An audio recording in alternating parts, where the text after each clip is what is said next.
Namaste, yogis. It's Cam here from Flex Hot Yoga in Norman Park, and I'm back with the posture of the month. And this month in May, our posture is Ganda Bherundasana, or chin stand. So Ganda meaning cheek or face, and Bherunda meaning fierce bird, like a two-headed eagle. So the posture is of a fierce bird with its face to the ground. So chin stand.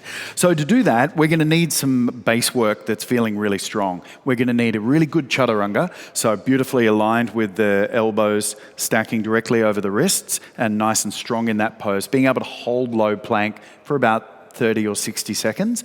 You're going to need a confident, strong back bend. So using something like locust pose, where you can take the arms and the legs back, squeeze and hold comfortably, squeezing the whole back line, shoulder blades kissing, and strong glutes, strong legs, because you're going to need that to hold in the inverted position. And getting comfortable with your chin on the ground, which you might get from something like puppy pose. So you might bring the chin forward like that. If that's too strong, you might come in from, say, a crocodile position and get used to having your chin on the floor like that. So once you're confident and you're comfortable there, you're ready to build the blocks up into chin stand. Using 2 blocks. Use good yoga blocks. Buy them online if you don't have them. Don't use things that are going to fall apart. You can do it. We have the World Wide Web. So yeah, get some good blocks. From here, you want to get shoulder distance. So once you've got shoulder distance for you, get comfortable with the blocks are going to support your weight. So to do that, you're just going to come down, place your shoulders onto the blocks, lift the hands, and take the head side to side so you know that the blocks have got you. Once you're confident with that and the position's feeling good and comfortable on your shoulders, you're going to take your fingertips, pointer fingers at the base of the block, and come back into a really tight and high downward facing dog.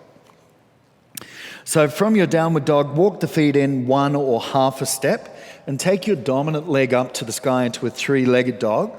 And then from here, leaning forward into a 3-legged chaturanga, placing the shoulders onto the blocks, the chin is floating, and then swapping legs and pressing back into downward facing dog. So that can be your first drill. So you can do that, say maybe 8 or 10 rounds of that, just to get comfortable and confident. Once you're feeling confident and comfortable there, then we're going to start taking both of the legs off the ground. So little kicks or little hops.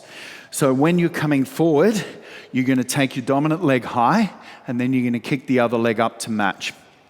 So from your downward dog, nice and tight, dominant leg high, lowering into your 3-legged chaturanga, shoulders onto the blocks, squeeze the elbows to the body line, and then kicking the other leg up.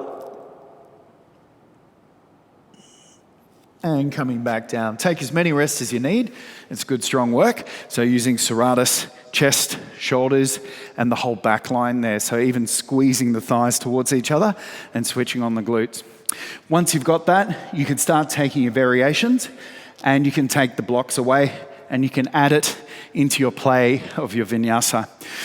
So as you start to flow, taking your foot in, dominant leg high or whatever leg you're on,